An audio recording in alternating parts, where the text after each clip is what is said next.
Well, because first of all, I promote my business. I'm a vendor in the city of Houston, so that's something that I will recommend to anybody who wants to promote their business. Go to Expo, be as a vendor, get your table, get your banner, get your website, get your flyers, your business card, show, present yourself, meet new people, and that's how you're gonna get your clients. Welcome to Unstoppable Podcast with Harry Sardinas, inspiring conversations with influential millionaires, investors, thought leaders, entrepreneurs who are making a massive difference with their innovative products and services, and sharing the challenges and wisdom of how they sold their first million. How would you like to achieve your first million in sales? And today we're connecting from London to United States, and we have Nancy, which her business is about home renovation. So Nancy, can you please introduce yourself? Hi everyone, my name is Nancy Villatoro. I am originally from El Salvador and I am currently in Houston, Texas, United States. And I have my own business. So what I do home improvements and I help like single moms to renovate their houses. And I wanted to share with you my 5 steps to make your first $1 million. That's So fantastic. But before that, Nancy, we want to know why you decide to become an entrepreneur in the first place. first of all, as a single mom, you had to know that you had to manage your own time. And for me, it was super hard to be under someone else's schedule. What I decide is just to go for it and pursue my dreams. But how you decided this? The anybody owns a business in your family? Your dad is an entrepreneur, your mom is an entrepreneur, a neighbor, uncle. Well, Who's an actually, entrepreneur in your family? my mom was an entrepreneur by heart for Ah, yeah. sure. What was her business? What Well, was the she used to have like a cook business, so she used to have a mini restaurant for that. really? Where Mhm. in Salvador? In El Salvador, she used to make pupusas. So did you That's used our to help traditional. her? You used to help your Yeah, mom? I used to help her. I was kind of her accounting, so I was Ah, the you were doing collector. accountancy for your mom. How old were you when you were doing accountant for your mom? Well, actually, I was 16 years old. 16. Wow. Okay. So she have a lot of clients. Yeah, she does. She used to have a lot of clients. She was one of the best women in there. So what happened? She was making profit because you were the accountant. So it was making profit or was tough? Was too much work and not so much money, or how was it? Well, she used to make good profits. Ah, Yeah, I really? was tons of money there coming in.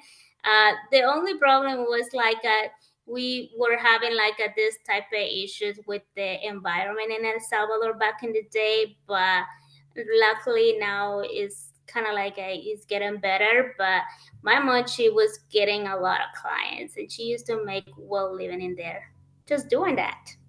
Wow. So we can say that your entrepreneurial vibe came from your mom. That's correct.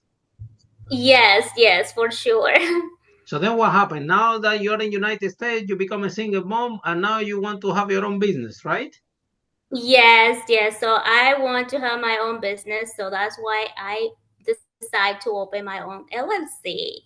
And that's you solopreneur LLC license here. Wow, but so what made you think that making home renovation and helping single mom to renovate the moms, this is gonna be a business? Are you gonna make some money out of this? What made you think that this was that you can make money doing this? Well, but first of all, my uncle, he invited me. He asked me, Nancy, can you help me out to book my appointments and marketing my business and schedule appointments, do the invoices and things like that.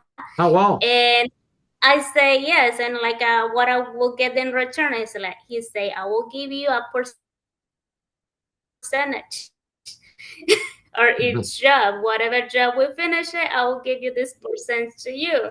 And I was like, when I calculated how much it costs to renovate a bathroom, it's like a 12,000, 10,000, and he was like, "Oh, I'll give you 10%." I was so happy, like 10%. This is good money.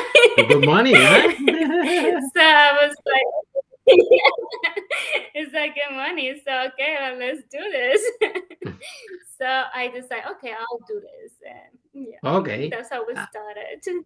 Okay, very good. And now you doing it by yourself 100% or you still working with your uncle? No, now I recruit other subcontractors.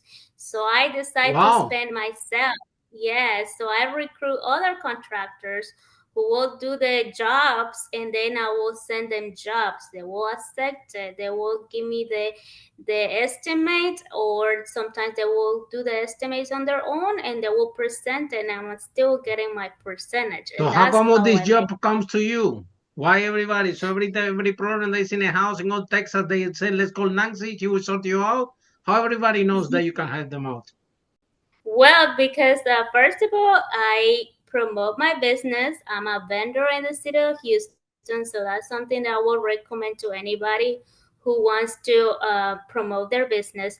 Go to Expo, be as a vendor, get your table, get your banner, get your website, get your flyers, your business cards, show, present yourself, meet new people, and that's how you're gonna get your clients. Hmm. So the majority of your clients are women or men? Actually, it's a mix. So most of my clients, there can be like a people who are were my friends in the past. I worked with them in the past, or people, new people who are approached. So those are kind of like the clients. But it also one of the things they work out for me. So I run an ads. Like some every 3 months, I run an ad. So that's kind of like you collect new clients and you get your name out there. But from Mhm. where do you learn this? Because you didn't learn this from your mom. Your mom was not running ads in there in Salvador. Everybody liked the food and everybody was telling their friends. Completely different ball game is what you're doing, running ads by yourself. Oh my God. So where Oh did you learn well, how to do this? Who showed you? well, one of the things is I went to school. I went to college, and I take entrepreneurship class. Oh, wow, And really? yes, so there will teach you the foundations of how to start a business. They will teach you how to marketing, what license you will need. If you are doing like a some sort of like 1099 work that I am doing it, what do you have to do? Like how you gonna report that to IRS, or all those things, all the foundation you will learn it from there. But you also can hire a consultant, or you can also do other things that make it more easier and you don't have to make it complicated. For me, I decide to go school and learn those skills. Yeah, but then that is a completely different book game to open a book and to have all your guests as always high mark in the school. Completely different board game is to open a book and to learn about business. It's something different actually doing it for real, yeah. so Yes, yes. I so agree with so you did learn some stuff on the school, but then you said, okay, I'm gonna have my own business, right? In a home decoration. Yeah. You saw that your that. uncle was making good money and said, oh, this is kind of a good idea. So I'm gonna be in this market, right? But what Yeah, happened with this market is full of boys. Boys are very annoying. They shout too much, they're messy, they're dirty. They make a yeah, so how you dealing with all these people? Yeah. They're very well, yeah. informal. Boys are not like girls, they're very informal. They come late. They make Mhm. mistakes. They don't clean properly after they work. Boys, how we are, yeah? So, how you deal with them? Did they Yes. listen to you? Well, then why do you Well, pay them? No, they have to, eh? so basically, like we do what we do is like we do a contract, and what in the contract said you had to give me the job how I wanted and how I asked it for, and anything like debris, things like that, like it has to be clean. clean, perfect, because that's how you're gonna deliver your service to the client. And like with the contract, like when they see a contract, this is a formal thing, so they got more respect to you. They just go like, oh, for word of mouth. So I guess like have a contract, have something like that with the subcontractor that will kind of like help you out the So who most show you how to in do these order. contracts also? Where do you learn how to do these contracts? Well, the contracts is another thing. So with Oh, a that, you had different to, thing, yeah. that's a different one. So first, for that, you had to go and take a class as a project management. So Mm-hmm. I take another class for that, and Well, that's very kind of clever, like, yeah. Very good. yeah. So with that class, you will learn how to read drawings, which is like architecture drawings, is schedule work, like a progress and whatever, like how you're gonna communicate with your client and with your contractors with work progress and whatnot. Insurance, bounding, um, like agreements, change orders, because sometimes it could happen. Like sometimes like an architect, they did these drawings and for some reason they want a different, so that's when it occurs change orders in our environment, and that's we had to be aware, and we had to do a totally a new contract for that scenarios. But those are other things that you could learn if you are a Yeah, but project with the manager. contract, if you make a mistake, you have to pay from your own pocket, yeah? Sometimes it's a lot of money, yeah? Yeah.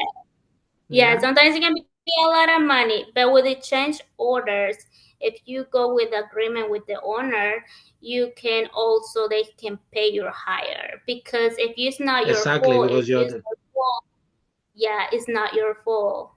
Hmm. so, but you have to be Yes, careful how you do this contract because if you're doing wrongly, you can end up paying from your own pocket. But like you said, if it's not your fault, you can make a lot of money, right? yes, because like when you're doing those contracts, you have to be aware that there is also a timing from the owner and a timing for the contractor. So it's like a lost timing in both parties. So like timing is critical, because it's Of like course.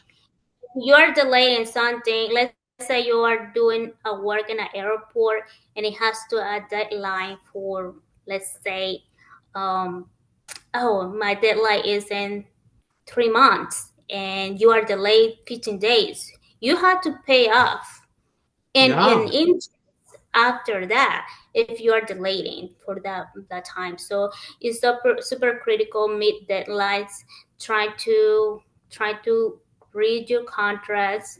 Compliance and safety is and also deliver critical. Yeah, safety so also. there is a lot of things that you had to kind of like read and go over with. Follow us for more interviews with world's most influential, audacious entrepreneurs that overcame challenges and adversity, providing you with the blueprint of how they sold their first million so you can grow your business exponentially.